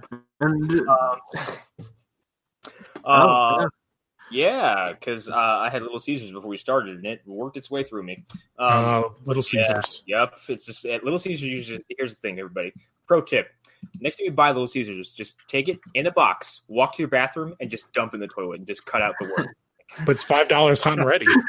Save yourself and the body the energy. Like say, I got it, and it's in the toilet where it belongs, where it'll be in just an hour. So. And you don't have to put yourself through the trouble of having that just gestate inside of you, creating all kinds of reactions. But I'm addicted to their cheesy bread, so I can't stop. But hey, everybody, I'm Connor McGraw. We just recorded the return for Movie Dumpster 2 days ago. We watched Lawnmower Man, and holy fuck, we had a lot to say. We had an unexpected amount to say. As I started talking about early in the episode, I watched the theatrical cut. Joe and Sean watched the director's cut. They are vastly different films. In every sense of the word, it's almost like when you go back and watch the extended cuts of Lord of the Rings the first time after a few years, and you're like, I don't remember this at all. Which was my experience at Fellowship when I sat down and watched the director's cut for the first time in like a decade. I'm like, holy fuck, this opening is like a half an hour. We had a blast with it. I know Sean's editing it right now. We're gonna have that out soon, and then we are actually mapping out the movies we're going to watch for the year now. So we're going to have artwork prepared. I have a short list of my picks somewhere around. Oh, here it is. I'm just going to ramble off some of my potentials, maybe not settling on them. I'm going to start with Max Payne, Blair Witch 2, Push with Chris Evans, and Hellraiser. Oh my god! You have some winners on there. Yeah. Did somebody say Max Payne? I did say Max Payne. Somebody say Max Payne? It's gonna happen. Oh and my funny is that Joe has I guess I have to be on that one too then, so I can fight you. Wherever Max Payne will be brought up, I will be there. I was there. Oh my god, who's the villain in that at the end? It's what's his name, right? Bo Bridges. Bo Bridges. It's fucking it's the other Bridges. It's Jeff Bridges, like shitty little brother. Yeah, it's like he's the most ineffectual villain you'll and ever. He gets killed by Mark Wahlberg while he's on speed or whatever. Super meth. Yeah. He stands on the helicopter pad and just lets Mark Wahlberg shoot him right in the fucking chest in super slow motion and doesn't even raise his arms to defend himself. It's comedy. And the other bad guy is like that Spanish guy that's in everything. Yeah, first of all, he was playing a terrifying villain from the first game, and they neutered the shit out of him in the movie. He's playing Jack Lapino, who is like the first gangster you go up against in the game, who's like hopped up on Valkyr, who's like rambling off the name of like weird fucking deities. It was the first time I'd ever heard the name Cthulhu before in my life. Except in that game, he called Cthulhu Cthulhu. And to this day, I go back and go, what possessed that actor to read that word that way? But anyway, those are some of the picks I got. I'm kind of excited to pitch Blair Witch 2 to everybody because I don't know if Sean or Joe has seen that movie. I know Sean hasn't. I don't think Joe has. And I think Blair Witch 2 is fascinating because there's a lot of weird shit that went on behind the scenes of that movie that actually resulted in the movie we got, as opposed to the movie that the director wanted, which was something supposed to be way more subversive and satirical on the horror genre. Like it was supposed to be something entirely different. Yeah, that's one of those movies that the what do you call it? The I can't think of the name. That the company got like way too involved in. Yeah, the studio. That's the word I was looking for. It is a very prime example of studio meddling, and I wanted to do Push because I wanted to talk about like weird pseudo superhero movies from the 2000s that don't get talked about a lot, and like I think Push is actually kind of an interesting movie. So those are some of the stuff I want to pitch, not stuff I settled on. Well, we talked about that writer before. Yeah. I also I know you guys. Isn't there a Fanning in that movie? Dakota Fanning, Chris Evans, Jamon Hansu, who is now his career is just to not know who Star-Lord is. Who? And to play two characters in the DCU. I got going. That's my plugs for Movie Dumpster, so we're coming back soon. Everybody else go. Lou, after you. Let's Horror Podcast. Let's Horror Podcast every single week on Fridays when I get around to uploading it. That comes out every single week. We are doing a lot of Oscar stuff. Oscar, what we think the award should be, our predictions for what they actually decided on nominating, all that stuff, reactions, all that over the next 3 weeks. Monthly show, the Monster Mash podcast, every month. Next episode comes out February 28th. So look forward to that. Arlen, since Erik is not going to be probably won't listen to this episode. Can you? Mm-hmm. Okay, I'll speak directly to Erik then. Erik, every time I heard Sherlock speak, I cannot. Your voice was stuck inside my head. I don't quite get the context, but I'm sure I will later on. All right. So Erik Sayer. Oh. See, when someone says Erik, I just think of Fedorchik, and then when someone says Sayor, that's when I go to Erik Sayor. Right. Yeah. You have to separate them by last name first. My apologies. And you're probably right. He mostly listens to After Darks and movie specials. So Fedorchik listens to everything that we do. So, all right. Me and Alan do a bunch of podcasts together. So every Tuesday on Phantom Zone, you can check us out rewatching Smallville. This coming week, we will have our in between season 2 and 3 special, where the two of us and John Seiler watched the awful garbage Wonder Woman Adrian Pilecki pilot. Oof, which was oof. Oof is the word I would say. Oof. Then that is every Tuesday. Every Thursday on here, me and Alan, along with John, Connor, and one time this Connor, do like a And Now Comics, where we talk about current comics and comics news. And then part of losharo.wordpress.com, we do Legion of Toon, where we talk about everything animated. We recently had where we did the Dragon Ball Super Broly movie, and then I think the Netflix Disenchantment just came out. By the way, I want to say I'm so happy you guys did Broly, because I wanted one part of this network of shows to do it, because especially now looking back on it, for those who don't know, real quick, a Dragon Ball movie in 2019 made $100 million. Yes, they are totally going to be doing a lot more of these movies. Like, I don't know if you didn't think Dragon Ball was back for a long time, but it's back for a long time. Like, that's stupid money for a series that old. It's back with Beyond a Vengeance. Yeah. And I the hear movie that, was awesome as well. I hear that movie is legitimately a fantastic piece of animation and a great movie to boot. It's gorgeous. I watched the Japanese with the sub, and John watched the English dub version. I watched some of the dub as well, but depending on what you like, I personally prefer the Japanese voice artist. I kind of go either way. Also, my problem is that now, because I prefer the Japanese version. I only do subs. A part of my thing is now I only do subs because of Abridged. I constantly hear their voices in my head when I watch that show now, and it's very distracting. Yes, that's why. Actually, that is why I don't like the American version, because I'm like, oh, their voices aren't as good as Abridged. I'm like, you're not in Masako X. What are you doing, Sean Schemmel? And all I want to hear is like Vegeta just being like, "I am the hype." Well, he's so cool, but he's so dumb. There was a clip from a Comic-Con where Takahata showed up in front of Chris Sabat, and they did a scene together as Nappa and Vegeta, and it's fucking magical. Well, yeah, the voice cast loves them. They were in Xenoverse. The American voice cast loves those dudes.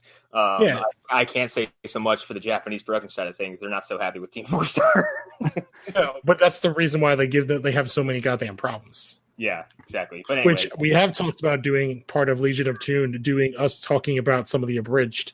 I will happily throw my hat in for that episode, because that is a section of YouTube comedy, and like, in regards to editing and writing, that I think needs to be talked about more, because it brings second life to things, and it's a completely interesting like subgenre. Yes, and between like DC Universe Abridged and Dragon Ball Abridged, like there's some really fucking talented. There's a ton of stuff. The Yu-Gi-Oh one is really good. Arlen, I know you've only taken a surface dive into DCEU, animated Abridged, but they have a guy who does the Joker on those videos, who I'm telling you is as good as Mark Hamill.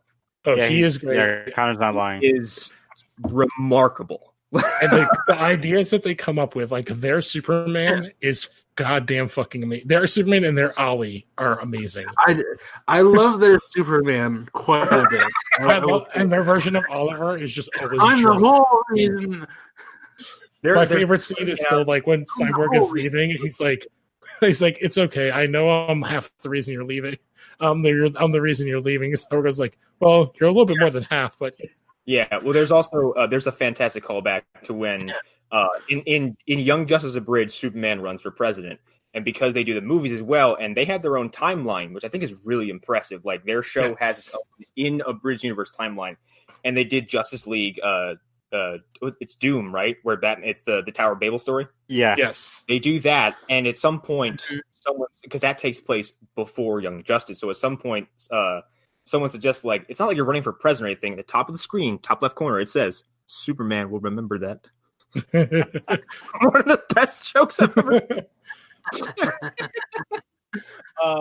But I don't mean to step in everybody's plugs, but is that all the plugs? Alan just has to do his, which is also part of it. Yeah. Okay, so the Lost Horror Games podcast, we passed 1,000 total plays in less than 20 episodes. Nice. Yeah. Sweet. Yeah. We've still got stuff coming out soon, like Graydon's Golf Blitz beta impressions and Josh Miller's Backlog to the Front, where he talks about older games he's been playing. Well, that's cool. Yeah, nice. And there's also section of the site I have no control over. and lastly, there's the PlayStation All Stars Ultimate Roster Showdown that happens every week. So, yeah. Well, you guys sound busy. That's fantastic. Go check that out. Oh, and check out WordPress.com. Yeah. Every Sunday or Monday is the release date for every episode of Los Horror Games podcast. Telltale, play us out. Yeah. Don't forget to rate, review, and subscribe to all of the podcasts. Listen to the whole Lost Horror Network. Yep. Listen to them all. Monster Mash, all of it, all the things. Okay, we are going long on this outro. Bye. All of our content right in the mouth. Cicada is Chonk.